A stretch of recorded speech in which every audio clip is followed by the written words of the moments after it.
श्रेष्ठ कवि श्रेष्ठ कविता का 45वां साप्ताहिक अंक। अवतार सिंह संधू अर्थात प्रसिद्ध क्रांतिकारी कवि पाश की कविता मेरी दोस्त अब विदा लेता हूँ। चंडीगढ़ से आप सबकी सुपरिचित निशा लूथरा और मैं आपका मित्र रमन शांडिल्य। आज विश्व भर में रक्तपात और हिंसा का तांडव देखने को मिल रहा है, चाहे अफगानिस्तान हो या सीरिया और या फिर ईरान। हर जगह बमों के धमाके सुनाई पड़ते हैं। हमने अपने देश के विभाजन के समय तथा खालिस्तानी आंदोलन के दौरान अवांछित हिंसा का नृत्य देखा है। ऐसे भयावह परिदृश्य में प्रेम का नाजुक पौधा कैसे पल्लवित हो? यही है प्रश्न जिसे पाश अपनी बहुत ही संवेदनशील कविता में उठा रहे हैं। यह जीवन का विरोधाभास नहीं तो क्या है कि बंदूक की गोलियों के बीच भी प्रेम प्रस्फुटित होता है, खिलता है, पर जहरीली गैसों के मध्य उसका जीवित रहना कई बार संभव नहीं हो पाता। चाहे चिली के महान कवि पैब्लो नेरूदा हों या बंगाल के काजी नजरुल इस्लाम और या फिर तुर्की के नाजिम हिकमत, ये सभी श्रेष्ठ कवि रक्त के पर्पल रंग में प्रेम का गुलाबी रंग मिलाने का मादा रखते थे। मेरी दोस्त अब विदा लेता हूँ एक ऐसी कविता है जिसमें कवि एक कॉन्शियस चॉइस करता है। प्रेम उसके दिल को स्पंदित करता है, पर प्रेमिका के आगोश में जीवन व्यतीत करने की चाह पूरी हो नहीं सकती, क्योंकि अन्याय, असमानता और शोषण के विरुद्ध आवाज़ बुलंद करनी है। इस प्रकार यह कविता बाइपोलर बन जाती है। ये दो ध्रुवों पर टिकी है। एक ध्रुव पर प्रेम का मखमली एहसास है तो दूसरे पर बमों के विस्फोट और खून के तरघाव। कवि प्रेम करना चाहता है पर कर नहीं पाता, कर नहीं सकता। इस प्रकार यह कविता रिग्रेट की कविता है, लॉस की कविता है। बकौल गालिब, हजारों ख्वाहिशें ऐसी कि हर ख्वाहिश पे दम निकले, बहुत निकले मेरे अरमां लेकिन फिर भी कम निकले। प्रेम में बहुत कुछ हो सकता था, बहुत संभावनाएं थी, किंतु हिंसा के दावानल ने सब कुछ जलाकर खाक कर दिया। पाश ने इस कविता में दो विशेष तकनीकों का प्रयोग किया है। एक तकनीक है कंट्रास्ट की, जिसमें एक तरफ रक्तपात है तो दूसरी तरफ है प्रेम, और जो दूसरी तकनीक है वो है कैटलॉगिंग की। इसमें प्रेम रंजित अनुभवों को उन्होंने कैटलॉग किया है, लेकिन कविता के अंत तक पहुँचते पहुँचते यह सब दृश्य गड्ढमड्ढ होकर एक कोलाज का रूप ले लेते हैं। और आज इस अद्भुत कविता को अपने विशिष्ट अंदाज में प्रस्तुत कर रही हैं चंडीगढ़ से निशा लूथरा।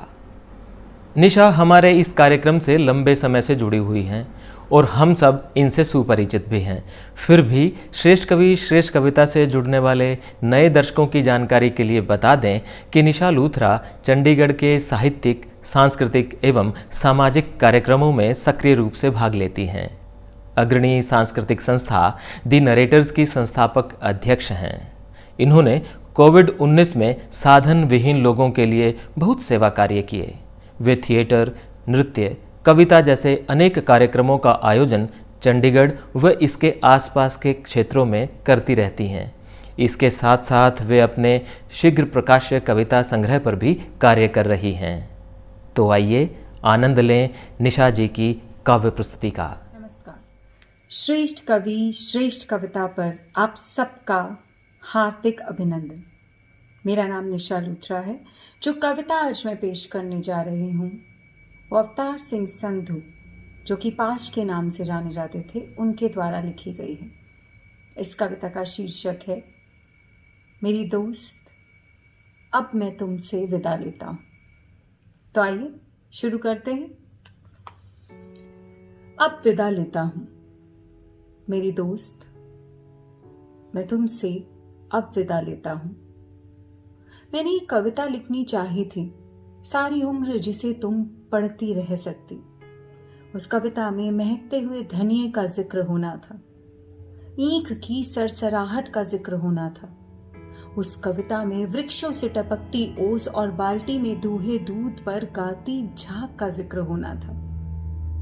और जो भी कुछ मैंने तुम्हारे जिस्म में देखा उन सब का जिक्र होना था। उस कविता में मेरे हाथों की शक्ति को मुस्कुराना था, मेरी जांघों की मछलियों को तैरना था। उस कविता में तेरे लिए, मेरे लिए और जिंदगी के सभी रिश्तों के लिए बहुत कुछ होना था मेरी दोस्त, लेकिन बहुत ही बेस्वाद है। दुनिया के इस उलझे हुए नक्शे से निपटना, और यदि मैं लिख भी लेता शगुनों से भरी वह कविता, तो वह वैसे ही दम तोड़ देती। तुम्हें और मुझे छाती पर बिलखते छोड़कर मेरी दोस्त, कविता बहुत ही निस्सत्व हो गई है, जबकि हथियारों के नाखून बुरी तरह बढ़ गए हैं और अब हर तरह ही कविता से पहले हथियारों के खिलाफ युद्ध करना जरूरी हो गया है। युद्ध में हर चीज को बहुत आसानी से समझ लिया जाता है, अपना या दुश्मन का नाम लिखने की तरह।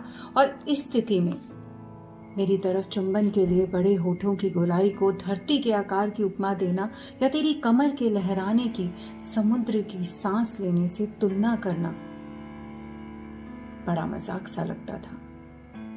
सो मैंने कुछ भी नहीं किया। तुम्हें मेरे आंगन में मेरा बच्चा खिला सकने की तुम्हारी ख्वाहिश को और युद्ध के समूचेपन को एक ही कतार में खड़ा करना मेरे लिए संभव नहीं हुआ।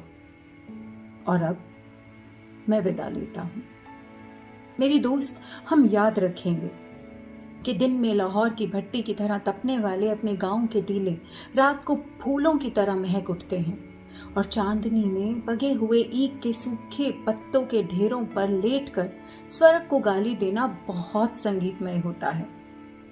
हाँ, ये हमें याद रखना होगा, क्योंकि जब दिल की जेबों में कुछ नहीं होता तो याद करना बहुत ही अच्छा लगता है।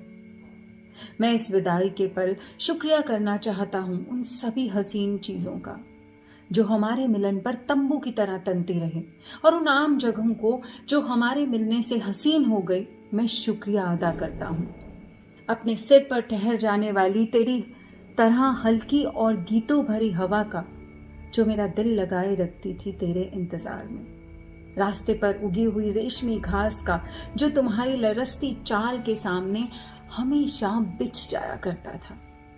गन्नों पर तैनात पिद्दियों का, जिन्होंने आने जाने वालों की भनक रखी।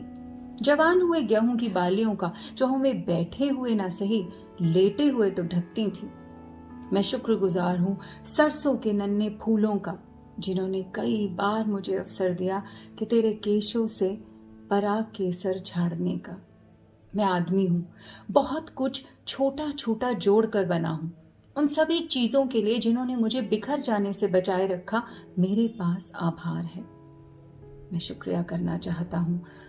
प्यार करना बहुत ही सहज है, जैसे कि जुल्म को झेलते हुए खुद को लड़ाई के लिए तैयार करना, या जैसे गुप्तवास में लगी गोली से किसी गुफा में पड़े रहकर जख्म के भरने के दिन की कोई कल्पना करे। प्यार करना और लड़ सकना, जीने पर ईमान ले आना मेरी दोस्त, यही होता है। धूप की तरह धरती पर खिल जाना और फिर आलिंगन में सिमट जाना, बारूद की तरह भड़क उठना और चारों दिशाओं में गूंज जाना।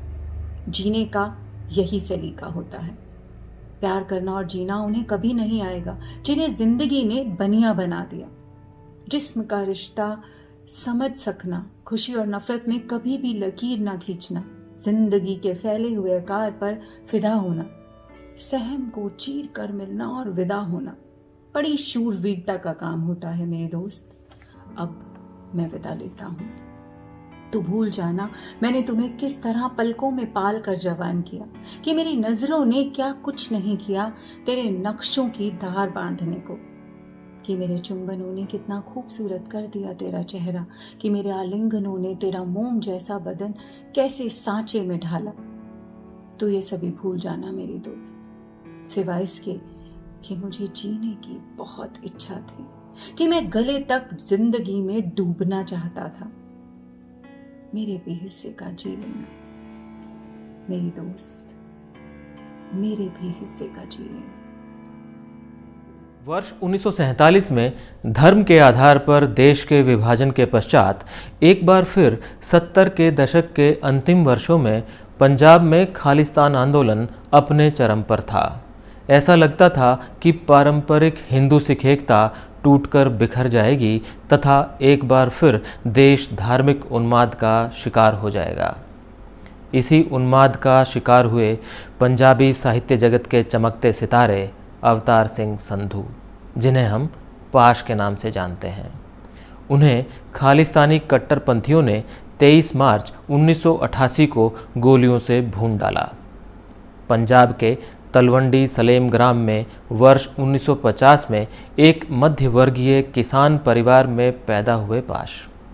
उनके पिता भारतीय सेना में कार्यरत थे और शौकिया तौर पर कविता करते थे। पाश को कविता लेखन विरासत में मिला।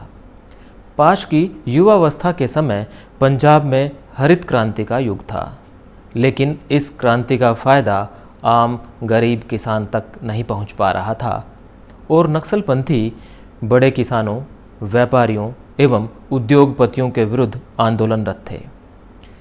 पाश के रचनाशील युवा मन पर इस सामाजिक संघर्ष का बहुत गहरा प्रभाव पड़ा। 18 वर्ष की अल्प आयु में उनका पहला काव्य संग्रह लोह कथा प्रकाशित हुआ।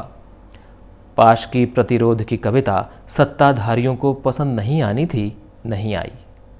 इसके बाद घटनाक्रम कुछ यूं बदला कि निरपराध पाश को हत्या के आरोप में 2 वर्ष जेल में बिताने पड़े।